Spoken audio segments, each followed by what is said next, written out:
اعوذ باللہ من الشیطان الرجیم، بسم اللہ الرحمن الرحیم۔ محترم سامعین، السلام علیکم۔ ظہور امام مہدی علیہ السلام کے سلسلے میں آج ہم آپ کی ظہور کی نشانیوں کی ایک فہرست آپ کی خدمت میں پیش کریں گے۔ جید عالم دین شیخ مفید نے اپنی کتاب الارشاد میں ظہور امام مہدی علیہ السلام کی نشانیوں کی ایک فہرست مرتب کی ہے، جن میں سے بعض ظاہر ہو چکی ہیں اور بعض کا انتظار ہے، اور کچھ نشانیاں ایسی بھی ہیں جو اس وقت ظہور پذیر ہو رہی ہیں۔ حضرت امام مہدی علیہ السلام کے قیام کے بارے میں بہت ساری نشانیاں بیان ہوئی ہیں، اور آپ کے قیام سے پہلے جو حالات و واقعات رونما ہوں گے ان کے متعلق ہمیں خبر دی گئی ہے، اور شیخ مفید نے اس کی باقاعدہ ایک فہرست مرتب کی ہے، جس کے مطابق نمبر 1 شام میں سفیانی کا خروج، نمبر 2 حسنی سید کا قتل کیا جانا، نمبر 3 بادشاہی سلطنت اور حکومت پر بنی عباس کا اختلاف،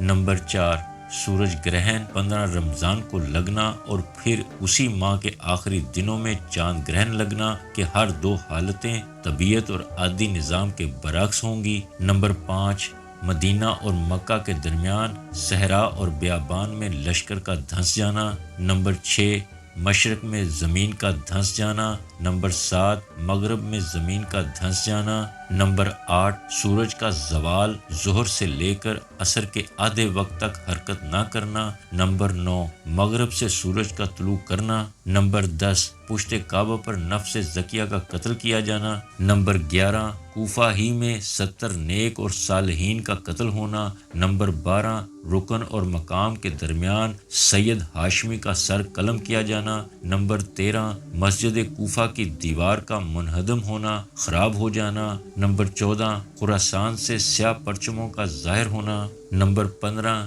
یمانی سید کا قیام، نمبر 16 مصر میں مغربی شخص کا ظاہر ہونا اور اس کا شام پر حکومت کرنا، نمبر 17 جزیرۃ العرب میں ترکیوں کا اترنا، نمبر 18 رومیوں یعنی یورپی افواج کا ساحل پر اترنا، نمبر 19 مشرقی ستارہ کا طلوع کرنا جو چاند کی مانند روشن ہوگا اور پھر وہ اس طرح سے جھکے گا جیسے تیر کمان کے سرے آپس میں ملتے ہیں، نمبر 20 آسمان پر سرخی ظاہر ہوگی جو پوری فضا میں پھیل جائے گی، نمبر 21 مشرق میں سخت قسم کی آگ ظاہر ہوگی جو 3 یا 7 دن تک آسمان پر باقی رہے گی، نمبر 22 عربوں پر سختیوں کا خاتمہ اور ان کا شہروں پر حکومت کرنا اور اجمیوں کے غلبوں سے آزاد ہو جانا، شاید اس سے ترکیوں کی حکومت سے آزاد ہونا مراد ہو یا انگلستان اور دیگر یورپی ممالک کے تسلط سے آزاد ہونا مراد ہو جیسا کہ آج کل ہے،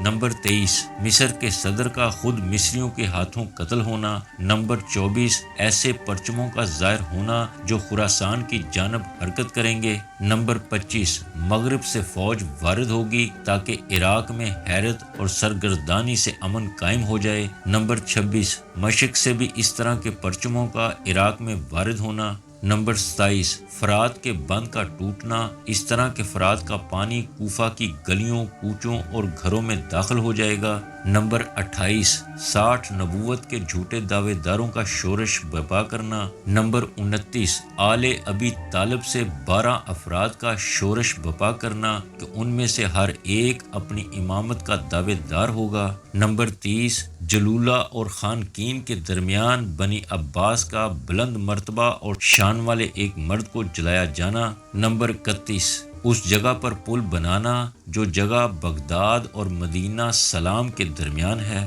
نمبر 32 دن کے شروع میں سخت سیاہ آندھی کا چلنا، نمبر 33 ایسا زلزلہ آنا کہ جس میں بہت سارے لوگ غرق ہو جائیں گے، نمبر 34 ایسا خوف و ہراس جس سے عراق اور بغداد میں رہنے والے مبتلا ہوں گے، نمبر 35 اچانک اموات کا ہونا، نمبر 36 معاشی بحران قحط اموال کی کمی کے ساتھ بازاری، اسی اثناء میں لوگوں نے اس دوران جو زراعت اور کھیتی باڑی کی ہوگی اس پر مکڑیوں کا حملہ ہوگا جو پوری کاشت شدہ زمین کو ویران کر دیں گی، نمبر 37 اجمیوں کے 2 گروہوں کے درمیان اختلافات اور ان کا بہت زیادہ خون بہایا جانا، نمبر 38 عوام کی حکمرانوں کے خلاف بغاوت اور ان کا قتل عام، نمبر 39 بدعت گزاروں میں سے کچھ کا بندر اور کچھ کا خنزیر کی شکل میں مسخ ہو جانا۔ نمبر 40 مزاروں اور حاریوں کا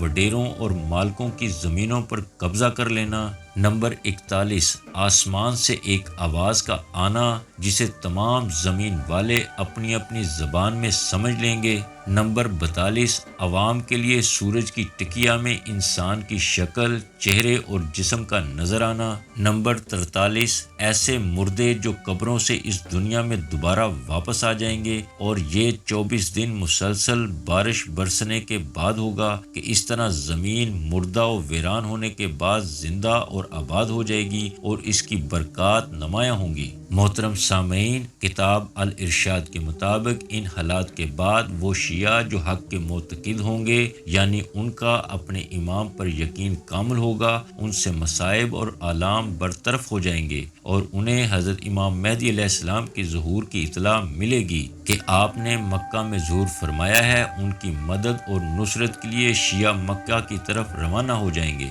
ان روایات میں جو واقعات و حالات کا ذکر ہوا ہے اور یہ ظہور سے قبل رونما ہوں گے، ان میں سے جو وقوع پذیر ہو چکے ہیں وہ کچھ اس طرح ہیں۔ نمبر 1 ابو مسلم خراسانی کے قیام سے خراسان سے سیاہ پرچم ظاہر ہونے والی بات پوری ہو چکی ہے۔ مصر میں مغربی کا ظہور جو شامات سے حکومت کرے گا، تو یہ واقعہ 396 ہجری مغربی فاطمی کے قیام سے پورا ہو چکا ہے، جس نے شمالی افریقہ سے اپنی دعوت کا آغاز کیا اور سخت جنگوں کے بعد مصر کے راستے شام پر حکومت قائم کی۔ نمبر 3 ترکیوں کا جزیرۃ العرب میں وارد ہونا۔ جزیرۃ العرب کی سرزمین 941 ہجری سے 1335 ہجری تک حکومت عثمانی ترکی کے زیر کنٹرول رہی۔ پہلی جنگ عظیم میں برطانیہ کے قبضہ کرنے پر اس کے غلبہ کا خاتمہ ہوا، یہ خبر پوری ہو چکی ہے۔ نمبر 4 رملہ میں رومیوں کا ورود۔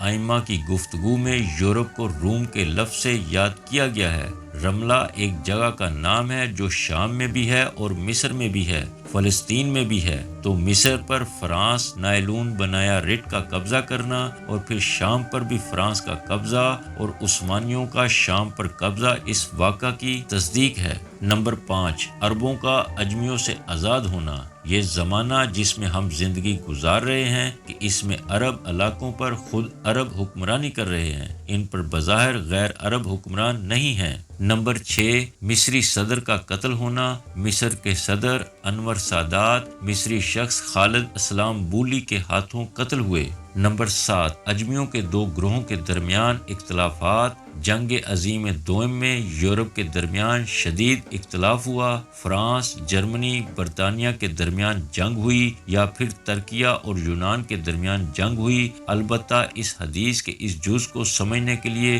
جنگ عظیم اول اور جنگ عظیم دوم کے واقعات و حالات کو پڑھا جائے جو 19ویں صدی کے پہلے نصف میں ہوئی۔ اسی طرح اور بھی واقعات ہیں جو وقوع پذیر ہو چکے ہیں اور کچھ کی انتظار ہے، جیسے کوفہ میں سید کا قتل، اس کے ہمراہ 70 صالحین کا قتل۔ تو یہ شہید محمد باقر الصدر پر بھی صادق آتا ہے اور ہو سکتا ہے کہ یہ واقعہ ابھی رونما ہونا ہو۔ عراق اور بغداد میں خوف و ہراس، قحط، معاشی بحران، کساد بازاری، قتل و غارت گری اور مغربی افواج کا امن قائم کرنے کے لیے وارد ہونا اور عوام کا اپنے حکمرانوں کے خلاف قیام اور عوام کا قتل عام، یہ سب کچھ اس وقت موجودہ حالات میں عراق کے واقعات پر صادق آ رہا ہے۔ یہ سب کچھ ائمہ طاہرین کے بیانات کی صداقت کی دلیل ہے۔ جو کچھ ہو چکا ہے یہی اس بات کو بھی ثابت کر رہا ہے کہ اب تک جو کچھ نہیں ہوا وہ بھی ضرور ہوگا۔ محترم سامعین، ظہور امام مہدی علیہ السلام کے حالات سے آگاہی کے سلسلے میں اب تک کے لیے بس اتنا ہی۔ انشاءاللہ ہم مزید معرفت و آگاہی کی ویڈیوز کے ساتھ دوبارہ حاضر ہوں گے۔ تب تک اپنا، اپنے دوستوں اور عزیز و اقارب کا خیال رکھیے گا۔ والسلام۔